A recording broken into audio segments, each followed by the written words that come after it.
12 ఏళ్ళు అయిందా ఏదైనా యువకులకు ఏమైనా చేసిరా? ఒక్క స్కీమ్ ఏమన్నా ఏదైనా కాలేజీలో ఓపెన్ చేయించిరా? చదువుకున్న 2 కోట్ల ఉద్యోగాలు అన్నారు, ఉద్యోగం ఇచ్చిరా? ఇలా వాళ్ళు మాట్లాడుతున్నారు. ఇలా ఫీజు రీఎంబర్స్మెంట్ అనే స్కీమ్ తెచ్చింది వైఎస్ రాజశేఖర రెడ్డి గారు, కాంగ్రెస్ పార్టీ. ప్రతి పేదవాడు, డబ్బులు ఉన్నోడే నీకు ఇంజనీరింగ్ కావాలా, డబ్బులు ఉన్నోడే నీకు డాక్టర్ కావాలా, డబ్బులు ఉన్నోడే నీకు లాయర్ కావాలా అంటే నడవది. ప్రతి పేదవాడు మరి వాళ్ళ కళలు ఉంటాయి కాబట్టి, వాళ్ళకి టాలెంట్ ఉంటుంది కాబట్టి వాళ్ళు కూడా మరి ప్రైవేటు కాలేజీలు అయినా పర్వాలేదు, మరి వాళ్ళు డాక్టర్లు, ఇంజనీర్లు, లాయర్లు, అడ్వకేట్, మళ్ళీ చార్టర్డ్ అకౌంటెంట్గా వాళ్ళు ఇష్టం ఉన్న వృత్తిని చేసుకోవడానికి మరి వైఎస్ రాజశేఖర రెడ్డి గారు, కాంగ్రెస్ పార్టీ ప్రభుత్వం ఒక పెద్ద ఆలోచనతో ఫీజు రింబర్స్మెంట్ స్కీమ్ పెట్టింది. అప్పటి నుండి ఇప్పుడు నడుస్తూనే ఉంది అది. సో ఇవాళ బకాయిల గురించి మాట్లాడుతూ ఉన్నారు. ఎవరు పెట్టిండ్రు బకాయిలు? అవి బీఆర్ఎస్ వాళ్ళు పెట్టిండ్రు. బీఆర్ఎస్ ఈ స్కీమ్ స్టార్ట్ చేయలేదు. ఇక బీజేపీలో అయితే ఇప్పుడు 15 రాష్ట్రాలలో అధికారులు ఉన్నాయి. మహారాష్ట్రలో ఉంది, పక్కకి మనకు ఛత్తీస్గఢ్లో ఉంది, పక్కకి మధ్యప్రదేశ్లో ఉంది బీజేపీ. నేను అరవింద్ని అడుగుతా ఉన్నా, ఎక్కడన్నా ఈ మహారాష్ట్ర లాంటి రాష్ట్రాలలో కానీ ఎక్కడైనా కానీ చదువుకునే విద్యార్థులకు ఫీజు రీయింబర్స్మెంట్ ఇస్తున్నారా? మరి దమ్ముంటే అక్కడ ఇంప్లిమెంట్ చేయండి. ఇక్కడ రణబేరు ఏందని అంటే మీరు చెయ్యరు, చేత కాదు, చేసిన వాళ్ళ మీద నిలుగుతారు. ఏం చేసిరని రణబేరు 12 ఏళ్ళలో ఏం చేసిరో చెప్పవే నిజామాబాద్ జిల్లాకు. పొద్దున్నాక ఎదుటి ఏడ్చుడు తప్పితే ఇలా కాంగ్రెస్ పార్టీ మానస పుత్రిక ఇది ఫీజు రింబర్స్మెంట్ అన్నది. ఇవాళ ఆరోగ్యశ్రీ అనేది కాంగ్రెస్ పార్టీ మానస పుత్రిక. ఇవాళ ఇందిరమ్మ ఇండ్లు పేటెంట్, ఇవాళ కరెంటు రైతులకు ఉచితంగా ఇవ్వడం అనేది, రైతులకు రుణమాఫీ కాంగ్రెస్ పార్టీ చేసింది, రాజశేఖర రెడ్డి గారు చేసింది, ఇలా మనం చేసింది. మీరు ఏం చేసినా వాళ్ళకు నైతిక హక్కు లేదు కాంగ్రెస్ పార్టీని విమర్శించడానికి, రేవంత్ రెడ్డిని విమర్శించడానికి. రేవంత్ రెడ్డి అంటే కమిషన్ల సర్కారు అంటారు. ఇక మన దగ్గర ఉన్న స్టేట్ కూడా మాట్లాడుతున్నాడు. ఆయన దిద్దం పడని ఎంతవరకు బిల్లు ఇస్తున్నాడు, ఏ దానికి ఎంత ట్యాక్స్ కడుతున్నాడో, బాల్ ఎక్కడికి వెళ్ళి తెస్తున్నాడో, ఎట్లా అమ్ముతున్నాడో దిద్దామా మరి. ఆయన కూడా కమిషన్ గురించి మాట్లాడుతున్నాడు. ఏ బంగ్లా ఏడగడుతున్నాడో, ఎంత దానికి డివియేషన్ ఉన్నది, దానికి పర్మిషన్ ఉందా లేదా, అవన్నీ దిద్దామా మరి. ఇలా కిసాన్ క్లాసులో ఏమవుతుందో దందా చూద్దామా? దేనికి మాట్లాడు? లేచినోడు లేవనోడు కాంగ్రెస్ పార్టీ నుంచి చెప్తే చేసేదే నువ్వు జీరో దందా, ఇంకా మళ్ళీ నువ్వు కాంగ్రెస్ నుండి మాట్లాడితే ఎట్లా అంటే బీజేపీ వాళ్ళు అట్లా వాళ్ళు చివరకు ఏ స్థాయికి దిగజారిపోయినంటే, పిఎం కేర్ అని ఉంటుంది మన కరోనాలో, పిఎం ఫండ్ వసూలు చేశారు పేదోళ్ళకు సాయం చేయడానికి. ఓడింత చందాలు ఇవ్వమని చెప్పేసి ఇండస్ట్రీ వాళ్ళు వీళ్ళు అందరూ అడిగారు. 10,000 కోట్లు వసూలు చేస్తే దాని లెక్కలేదు. కరోనా పేషెంట్ల మీద దోపిడీ జరిగింది. ఇక కుంభమేళ చేశారు. ఆ కుంభమేళ అయితే ఇక 1000 కోట్ల అవినీతి. ఇక రామ మందిరం దాంట్లో కూడా అవినీతి. అది ఏ గుళ్ళు కట్టినా ఇప్పుడు చూపిద్దన్నాడు. ఇప్పుడు తెలంగాణలో ఎన్ని గుళ్ళు ఉన్నాయి దగ్గర దగ్గర నాకు తెలిసి మినిమం 500 గుళ్ళు ఉంటాయి చెప్పుకోదగ్గ గుళ్ళు. ఏ గుడి కట్టినా మరి అంటే వీళ్ళు గుడి కట్టి గుడి పైసలు ఎత్తుకపోయే పరిస్థితుల్లో వీళ్ళు ఇలా దేశభక్తి గురించి, ఇక్కడ కాంగ్రెస్ పార్టీ గురించి మాట్లాడతారు. మీరు ప్రతి జాగాలో దీన్ని అడ్డుకోవాలా అంటే మీరు చర్చ పెట్టండి, మీరు కూడా ప్రెస్లలో మాట్లాడండి. ఇవాళ టీఆర్ఎస్ వాళ్ళు 10 ఏళ్ళు యువకులను ముంచిరు, ఒక్కొనికి ఉద్యోగం ఇవ్వలే, ఉన్న కాలేజీలు స్కూళ్ళు మూతపడేటువంటి పరిస్థితి. యూనివర్సిటీలో బీసీ వైస్ ఛాన్సలర్ దిక్కులేరు వాళ్ళ టైంలో. ఒక గోడకు సున్నం వేసే పరిస్థితి లేదు స్కూళ్ళకు. ఉన్న స్కూళ్ళని మూతపడే పరిస్థితులలో ఇవాళ మన కాంగ్రెస్ పార్టీ వచ్చినాక పేదోడు కూడా నాణ్యమైన విద్యను చదువుకోవాలని చెప్పి మన స్కూళ్ళను అమ్మ ఆదర్శ పాఠశాలల కింద ఒక 1200 కోట్లు పెట్టి బాత్రూములు, లైట్లు, ఎలక్ట్రిసిటీ, వాటరు, బాత్రూమ్లు అన్నీ కూడా మనం కట్టించినాం. ఇవాళ తెలంగాణ పబ్లిక్ స్కూల్ స్టార్ట్ చేస్తున్నాం. ఇవాళ ఇంటిగ్రేటెడ్ స్కూల్ స్టార్ట్ చేస్తున్నాం. మనం ఎందుకు ఇవాళ అన్ని స్కూళ్ళలో బుక్స్ వచ్చినాయి. ఇప్పుడు డ్రెస్సులు డిస్ట్రిబ్యూట్ చేస్తున్నాం. ఇంత మంచి డ్రెస్సులు అవి మంచిగా అంటే నాణ్యమైన షూజు, 2 జతల డ్రెస్సులు, టై, మళ్ళీ ఇప్పుడు అంటే అది కాస్మెటిక్ చార్జెస్ పెంచినాం. బ్రేక్ఫాస్ట్ కూడా స్టార్ట్ చేసాం పిల్లలకు. ఇంటర్మీడియట్ పిల్లలకు కూడా మధ్యాహ్న భోజనం పెట్టినాం.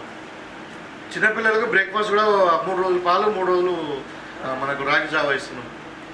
నాణ్యమైన భోజనాన్ని పెడుతున్నాం. టీచర్లను రిక్రూట్ చేసాం 1500 మందిని. పిల్లలు మారక ద్రవ్యాల వైపు పోతున్నారని చెప్పి వాళ్ళని ఆటల వైపు మళ్ళాలని చెప్పి మనం టోర్నమెంట్స్ పెట్టాం. ప్రతి స్కూల్లో పీఈటీ టీచర్ని పెట్టాం. ఇలా పిల్లలు ఒక గంట సేపు ఆడుకోవాలని. అంటే ఇవి వేస్తున్నాం. ఇలా మనకు ఇలా గవర్నమెంట్ స్కూళ్ళలో విద్యార్థులు పెరిగారు. నేను చెప్పడం కాదు, మన నియోజకవర్గంలోనే 5,000 మంది పెరిగారు. ఒక్క నియోజకవర్గంలో దగ్గర దగ్గర మొత్తం రాష్ట్రం మీద 1,00,000 మంది పెరిగింది. 1,00,000 మంది పేదోళ్ళ విద్యార్థులు ప్రైవేట్ స్కూల్ పోయేటోళ్ళు ఇలా మన గవర్నమెంట్ స్కూళ్ళలో వస్తున్నారు. ఇలా చదువుకున్న పిల్లలకు నైపుణ్యం ఉండాలా చదువుతో పాటు అని చెప్పి మనం యంగ్ ఇండియా స్కూల్ స్టార్ట్ చేసుకున్నాం. ఏటీఎం అంటే ఏటీసీలు అడ్వాన్స్ టెక్నాలజీ సెంటర్ స్టార్ట్ చేసి వాళ్ళకి ట్రైనింగ్ ఇస్తున్నాం. ట్రైనింగ్ ఇచ్చిన వాళ్ళకి 2,000 రూపాయలు స్టైపెండ్ కూడా ఇచ్చి పరదేశంలో ప్లేస్మెంట్ ఇస్తున్నాం. మీరు వచ్చారు కదా మన అక్కడ జవహర్ రోడ్డుకు, జవహర్ హాల్ మనకు మర్ని రోడ్లో 4,000 మంది విద్యార్థులు అటెండ్ అయితే 700 మందికి ఉద్యోగాలు వచ్చినాయి. ఎక్కడ అవి మొత్తం స్విట్జర్లాండ్లో, జపాన్లో, జర్మనీలో వాళ్ళకి లాంగ్వేజ్ నేర్పించి వాళ్ళకి ప్లేస్మెంట్ ఇస్తున్నాం మనం. ఇలా మంచి ఉద్యోగాలు ఉన్నాయి స్విట్జర్లాండ్లో కానీ, జపాన్లో కానీ, మళ్ళీ జర్మనీలో కానీ, ఇజ్రాయిల్లో కానీ. ఇవాళ ఒక మంచి విద్యార్థి చదువుకున్నాడు, కొంచెం ఒక కార్పెంటర్ పోయిందంటే, ఇవాళ ఒక ఎలక్ట్రీషియన్ పోయిందంటే నీకు ఇజ్రాయిల్లో 3 లక్షల పైన వస్తుంది. ఒక నర్స్ పోతే 3 లక్షలు వస్తున్నాయి. ఒక ఫిజియోథెరపిస్ట్ పోతే 3 లక్షలు వస్తున్నాయి. అలాంటివి మనం ఇలా ఉద్యోగాలు ఇచ్చి మనం ఇలా 3,000 మందికి మనం ప్లేస్మెంట్ ఇచ్చాం. అంటే ప్రభుత్వ ఉద్యోగాలే కాదు. ఇవాళ మనం యూత్ బాగుపడాలని చెప్పి మన వేరే దేశాలకు వెళ్ళి మనం పెట్టుబడులు తెస్తున్నాం. హైదరాబాద్లో పెట్టుబడులు పెడితే వాళ్ళు ఇండస్ట్రీస్ పెడితే మనకు ఉద్యోగాలు వస్తే మన పిల్లలు. కానీ ఈ విధంగా ప్రభుత్వం చేస్తూ ఉంటే వాళ్ళు చేసింది ఏం లేదు. 10 ఏళ్ళు పోరాలను మొత్తం అంటే విద్యార్థులను మొత్తం ఖరాబ్ చేసేసి ఇవాళ వాళ్ళు విద్యార్థులను వాళ్ళకు మాట్లాడుతున్నారు. ఇలా కేటీఆర్ ఏదో ఇప్పుడు ఇలా మీటింగ్ పెట్టింది. ఇలా అంటే మనం ఉందా అసలు సిగ్గు శరం మనం అంటే ఏం చేసాం 10 ఏళ్ళు అని చెప్పకుండా? అంటే దీన్ని మీరు తీవ్రంగా ఖండించాలా?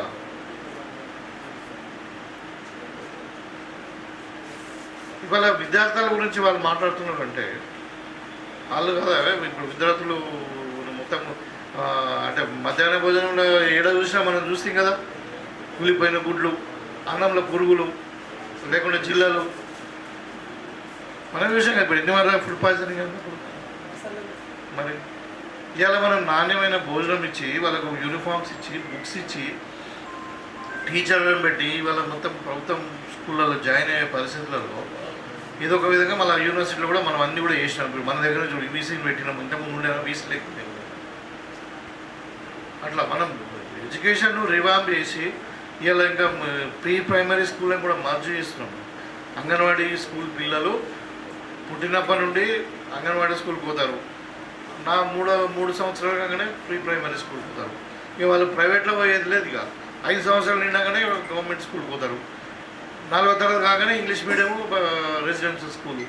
ఇంకా వాళ్ళు బయటకేడ పోతారు. ఆ విధంగా ప్లాన్ చేస్తూ ఉన్నారు గవర్నమెంట్.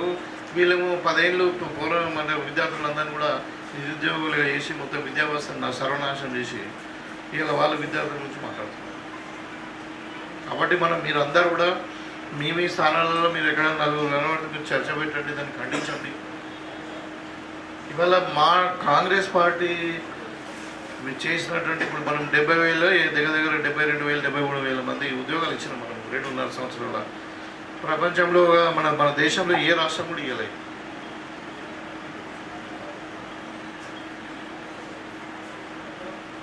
ఇవాళ 10 ఏళ్ళు పరిపాలించి మొత్తము తెలంగాణ అంతా అప్పుల పాలు చేసి దోసుకొని ఇవాళ మాట్లాడుతున్నారు వాళ్ళు కాంగ్రెస్ పార్టీ మీద. కాబట్టి ప్రతిసారి ఎవరో మాట్లాడడం కాదు, మీరందరూ కూడా మాట్లాడండి. మీ అంటే ప్లేస్లలో ప్రెస్ మీట్లు పెట్టండి, ఖండించండి. చాయ్ దుకాణాల చర్చలు పెట్టండి, కూర్చుని 10 మంది దగ్గర పెట్టండి. ప్రభుత్వం ఏం చేస్తుంది, ప్రభుత్వం యొక్క ఆలోచన విధానం ఏంది. ఇంకా మేము మహిళలకు ఇచ్చే వడ్డీని మొత్తం ముంచి పారేసింది. ఇప్పుడు వాళ్ళు మాట్లాడుతున్నారు, సభలు పెట్టుకుంటే కాంగ్రెస్ పార్టీని తిడుతున్నారు. ఇలా ఇన్ని అప్పులున్నా ఇంత కష్టం ఉన్నా మనం చెప్పిన ప్రతి ఒక్కటి చేస్తున్నాం. ఒక పెన్షన్ కొంచెం ఇచ్చేది ఉంటే అది కూడా ఇప్పుడు డబ్బులు అయితే వస్తూ ఉన్నాయి, కొంచెం జమ అవుతున్నాయని చెప్పి ఇప్పుడు 15th ఆగస్టుకో లేకుంటే డిసెంబర్కో ఇస్తామని చెప్తా ఉన్నారు. ఎక్కడైనా ఉందా చెప్పినవి చేసిన ప్రభుత్వం? ఇవాళ ప్రభుత్వం ఉంది, మన ఇందిరమ్మ రాజ్యంకి రేవంత్ రెడ్డి గారి ప్రభుత్వమే చేస్తూ ఉంది. కాబట్టి వాళ్ళు బీజేపీ వాళ్ళు ఎన్ని మీటింగ్లు పెట్టి ఎన్ని ఉరుకున్నా ఇక టీఆర్ఎస్ వాళ్ళు ఎన్ని మీటింగ్లు పెట్టి ఎన్ని ఓడుకున్నా ప్రజలు వాళ్ళను విశ్వసించారు. వాళ్ళను టీఆర్ఎస్ వాళ్ళు అయితే జోకర్గా చూస్తున్నారు, జోకర్లాగా చూస్తున్నారు. ఏదో పిచ్చోళ్ళు మధ్యస్థిమితం పోయి అధికారం పోగానే పగలైపోతుంది చూడ అట్లా. ఆయన పాములో ఉన్నాడు, చెల్లెలేమో ఇళ్ళకి వెళ్ళి కొట్టేసారు. వీళ్ళిద్దరు ఆయన బావబామ్మలు బిల్లారంగా తిరుగుతున్నారు. ఏడవతాడో మాట్లాడు. ఇక మన విచిత్రం ఎట్లుంటుందంటే వాళ్ళ తెలివి ఎందుకు తెలివి బుర్ర ఖరాబ్ అయిందని అంటా ఉన్నా అంటే దగ్గర 1,00,000 కోట్లు పెట్టి కాళేశ్వరం కట్టింది.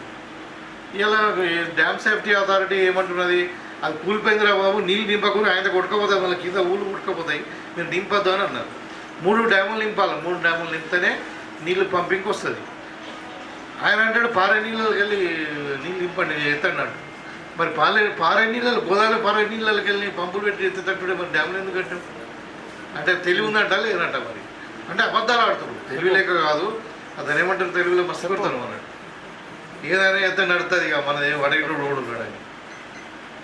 డ్యాములు కట్టింది రాలే, పూల కొట్టింది రాలే, ఇవాళకి డ్యాములు లేకుండా నీళ్ళని డైరెక్ట్ కూర్చోమంటే మరి డ్యాములు ఎందుకు కట్టినట్టు మరి.